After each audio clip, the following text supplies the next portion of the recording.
Welcome to the Living Artist Podcast. I'm your host, Preston M. Smith.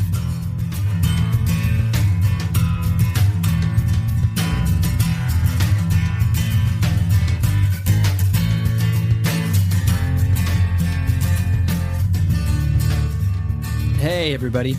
Welcome to the Living Artist Podcast. I'm Preston M. Smith, at PMS Artwork everywhere on internet land and socials. I want to thank you for landing on this podcast. Whether you're a professional artist, just getting started in the art world, a collector of art, or just consider yourself a creative person, this podcast has something for you. I like to think of it as a fun way to rant and talk to other creative people about living the life of an artist, surviving and getting ahead in the art world, and enjoying your life. But most importantly, not waiting until you're dead to make it happen. All right, let's get started.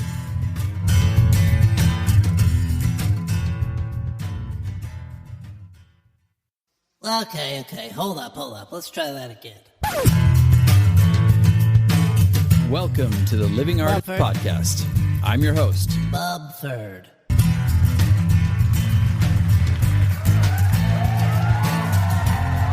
Whoa. All right. Hold up. All right. Settle down. What is it? Settle down. Hey, what's wrong with that? Well, I mean, come on. It's my show. What's going on here? Yeah, but really, is it your show? I mean, yeah, last time I checked, it's the Living Artist Podcast with Preston M. Smith. By the way, I like what you did there at the intro. Real smooth. Hey, it was nothing. No, But really, we all know it's your show, but wouldn't it be fun to do a duet with your good old buddy Mumford? I mean, don't you think it would be a bit weird? Don't you think people would, turn it off? Let's face it, people probably already do turn it off. Oh, man, that hurts. Damn. No, but in all seriousness, don't you think it'd be fun? Let's ask the audience. Would you think we should do a little duet on the show today?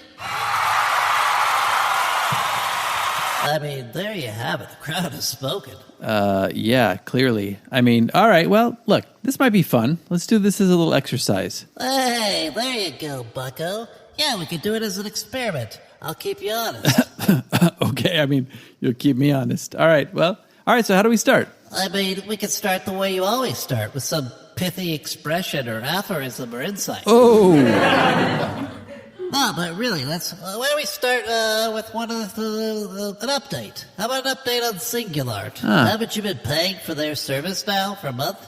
Yeah, actually, I have been paying for their service for a month. Look, so we talked about Singulart in the past, and I'd been with them for, I think, 5 years up to this point or something. Yep. And I've been selling well. I've sold, 50, 60 plus paintings all around the world.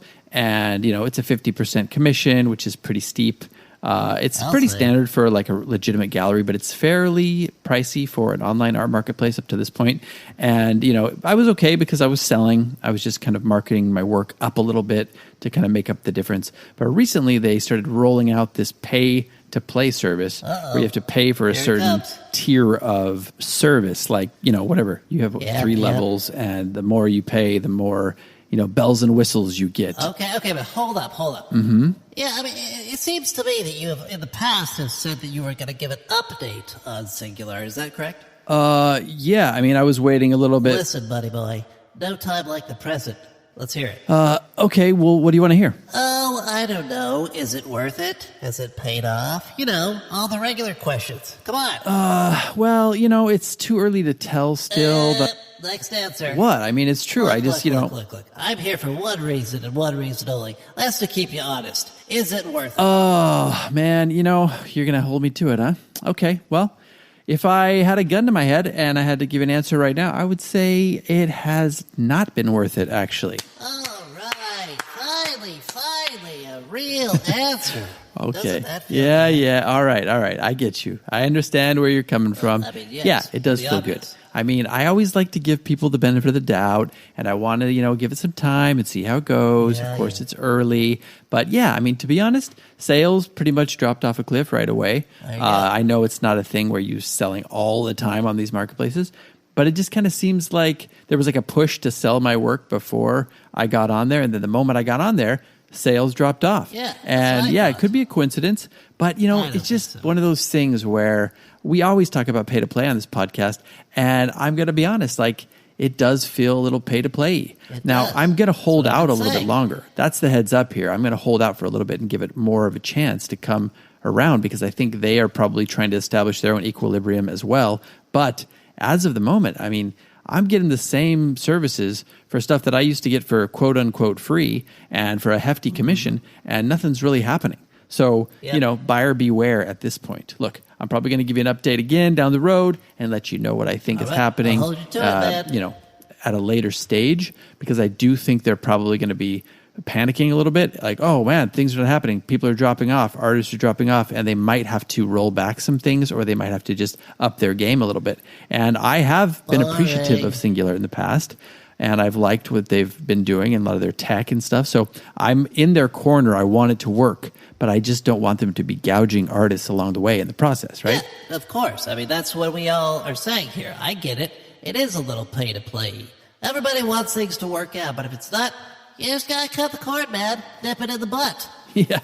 Yeah, but it's nip it in the bud. But I mean, I hear you. I'm going to give it some time. And my recommendation to people, I've had people asking me, and my recommendation to the artists is to, look, if you have some money to burn, you want to try it out, give it a shot, give them their day in court, and try it out and see if it works for you. If it's not working for you, then, it's up to you whether or not you want to continue or not. But I do think they are kind of depending on people just being like, well, I just need this service. Like for me, for example, I was with them for a long time selling, and it was a mutually beneficial arrangement or relationship. And then all of a sudden it's like, well, now you got to get paid or you're getting cut from the roster. And it didn't really seem very fair. So if you're listening, Singular, shove it. What was that? Oh, nothing. I must have sneezed. Oh. Please continue. Oh, okay. So if you're listening, Singular, obviously we want to stick by you. We want it to work out. But let's all kind of keep the dialogue going so we can find something that actually works for all parties involved. That's what I would say. I think that is the future of, relationships in general. If you're above board, if you're communicating well, if everybody's trying to be fair to everybody else, I think that is the way to, slow and steady wins the race. All right, what do you got? What's next? Oh, sorry, I fell asleep. Mm-hmm. No, really. Be cool, my babies. I'm right here with you. Next is, let's see here. All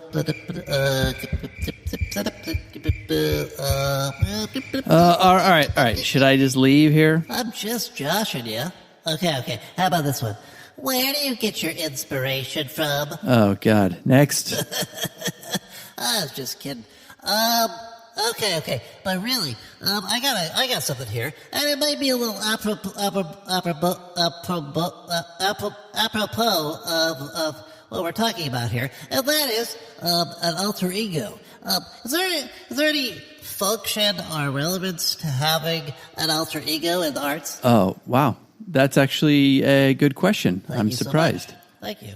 I would love to answer this question, and I'm going to try to answer this question. But first, are you going to interrupt me? What? Blah? Okay. Let me just get this out of my system really quick.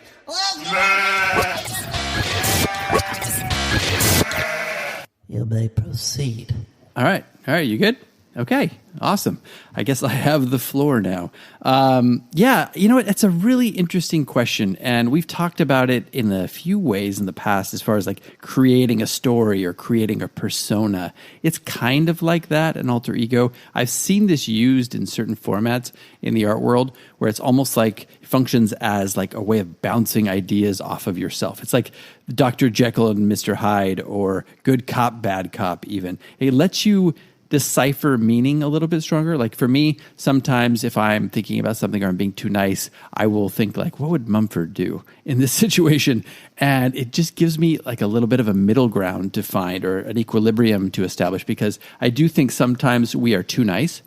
And sometimes these alter egos or this other persona that we can develop in our mind can even the playing field a little bit and can give you something you can rely on to give you a no bullshit answer or a no bullshit perspective. So cultivating somewhat of an alter ego might not be a bad thing. And also I've seen this used in a certain format in the art world as like an administrative thing.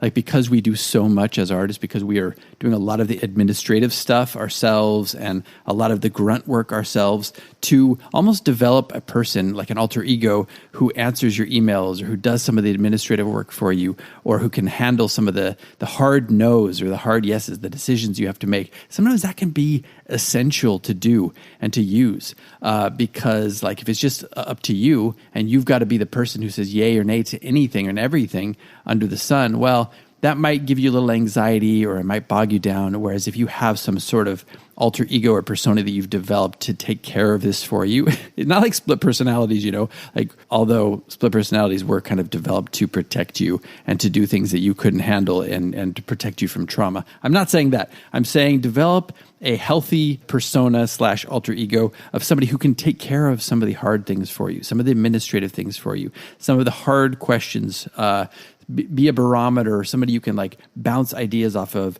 or like the inner critic, but in a way that is not critiquing yourself, but critiquing the environment or critiquing the mood or what's happening to you or a decision you have to make, or if this is like a legitimate thing or not. I think it's very powerful. It's a very powerful tool. And you might say a hack. I know that's a little hacky to say these days, but I do think it's a little bit of a powerful hack. So having an alter ego can be somebody that you can count on to give you like a no bullshit response to something and to handle some of the hard stuff you might not be able to handle or you might not be equipped with handling. I think a lot of people in business, a lot of people who really excel in their high-powered jobs, like even like CEOs and people who are doing like masters of the universe type work, I think you have to develop somewhat of a alter ego or a persona to handle this stuff, because I just think there's so much riding on your job and your decisions that just to do it and be like a good person, somebody who's empathetic and just trying to do what's best for everybody when you have to make hard decisions, that doesn't really cut it in those positions. So we could take a little bit of a page from that book and apply it to our art and to our creative process and to our decision-making process specifically and our emails and all that, and develop somewhat of an alter ego to handle some of these things for us. So I do think it's kind of an interesting concept. So yeah, thanks for that question. Mumford, are you there? Don't tell her to come back. I've been here for years. Mumford, we already did that. You did that last week. You did that last week. I mean, I guess that's kind of true. But moving on, do you have anything else for us? As a matter of fact, I do, Preston. And that is... What the hell? Oh, no. That sound can only mean one thing. What is it? A wormhole is opened. Oh, no. What are we going to do? Well, there's only one thing we can do. Wait and see which clown comes out of it. Oh, man. I say, hi, everybody. You got room for one more ego? Oh, boy. It's just Cage. As in Nick Cage? What do we do? Well, nothing we can do, really. Just ignore him and hope he goes away. I say, anybody here? Well, hell, boys. Oh, boy. There he goes. Well, that was a close one. Man, oh man, I feel kind of bad. Didn't he sound a little bit like Foghorn Leghorn? Oh, he sure did, Preston. He sure did. Well, that's about all the time we have today, ladies and gentlemen. Whoa. What do you think you're doing? Ending the podcast? Yeah, but that's you know what? Screw it. Just do it. Wait, really? Sure, go ahead. Well, thanks for listening, everybody. Be good to yourselves, be good to everybody else out there, and we'll see you on the next episode. Not too bad. So long, suckers! Ah, there it is. That's about what I expected. This has been the Living Artist Podcast. Thank you so much for listening. I just want you to know that I appreciate you being here. I'm grateful to be in your ears. Your art and creative life on this planet is meaningful, so thank you for sharing it with me. If you like this podcast, whatever platform you're listening to it on, please subscribe and share it with your friends. You can also leave me a positive review to show your support.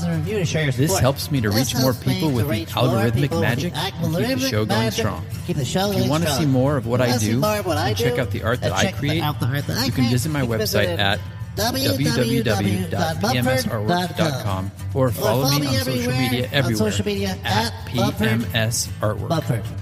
That's it for now. See you back here next time. See you back here next time, suckers.